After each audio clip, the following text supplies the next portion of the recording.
Well, with not much going on in the hockey world, I figured now would be a good time to give a review on the moves made so far by the Detroit Red Wings.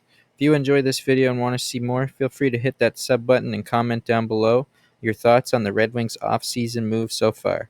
Do you think they are better or worse heading into this upcoming season? Now, as we take a look at who left the Red Wings this offseason, I'm going to begin with probably the biggest shock of the offseason so far for Detroit, because on June 25th, the Red Wings would announce that they have traded 28-year-old defenseman Jake Wallman to the San Jose Sharks along with a 2024 second-round pick for future considerations. Wallman was coming off a solid season with 21 points, 12 goals, 9 assists, and 63 games for Detroit. His cap hit was also very good with 2 years still remaining, and sent over defensemen Nick Leddy and Luke Witkowski. So it was a bit of a surprise when this trade was announced. One trade that came this offseason that wasn't a surprise when Yzerman would send forward Robbie Fabry to his old buddy Pat Verbeek and the Anaheim Ducks for prospect goalie Gage Alexander. Although Fabry was a great Red Wing, most Wings fans would have predicted Fabry to be moved this offseason. With a cap hit of $4 million for 1 year left, Fabry would find himself either up in the press box or watching from home due to his injuries. In the past 5 seasons Robbie Fabry played, he would not be able to play in a full 82-game season.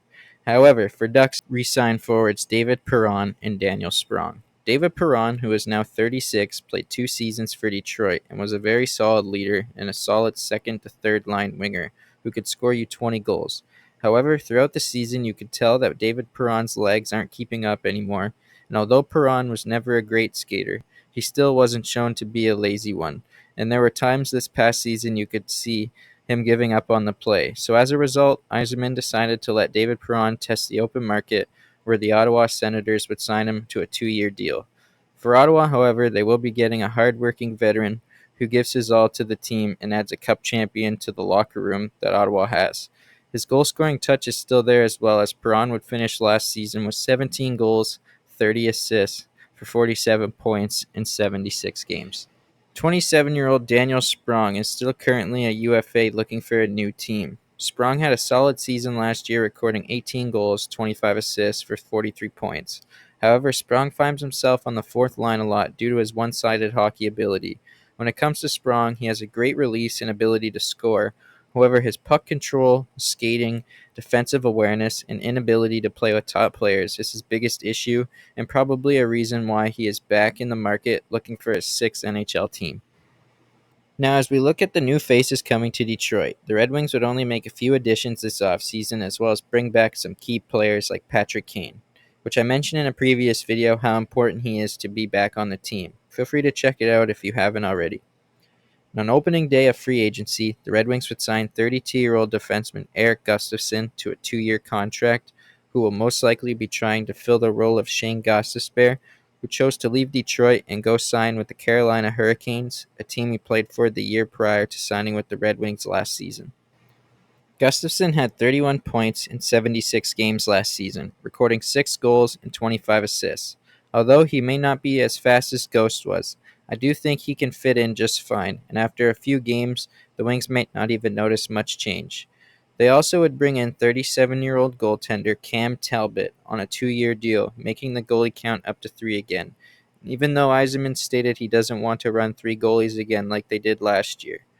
With Talbot, although his age is a factor, he was voted onto the NHL Western All-Star team last season after a great year with the Los Angeles Kings, and will most likely fill Ville Husso or Alex Lyon's role depending on who is here come training camp.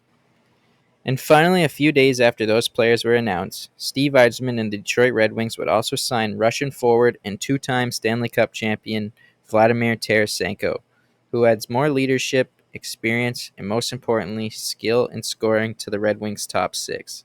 Tarasenko spent last season with the Ottawa Senators, recording 17 goals, 24 assists for 41 points in 57 games, before being traded from Ottawa to the Florida Panthers, where he would record 14 points in 19 regular season games with 6 goals and 8 assists, and add 9 points in 24 playoff games with 5 goals and 4 assists. Another small but key signing the Wings would make this offseason is announcing they have signed 2024 first-round draft pick Michael Brandzik Nygaard to a 3-year entry-level contract. This kind of shows the upper management's opinion on the big Norwegian forward, who showed some good things during the Red Wings development camp. As of right now, that is currently the biggest moves that Detroit has made so far this offseason, with RFAs Moritz Seider and Lucas Raymond still waiting to be signed, as well as Joe Veleno, who filed for arbitration. However, I feel very confident all three players will be returning to the Detroit Red Wings roster come October. Personally, I'm excited to see what steps the Wings will take this season. A lot of the younger prospects will get big opportunities to show what they have to make the big club come training camp. Let me know down in the comments below if you are excited or nervous for this upcoming season. After only missing the playoffs due to a single point, it will be interesting to see where they are 1 year from now. Hopefully you enjoy the video, planning on a lot more Red Wing videos to come. Hope everyone has a great one.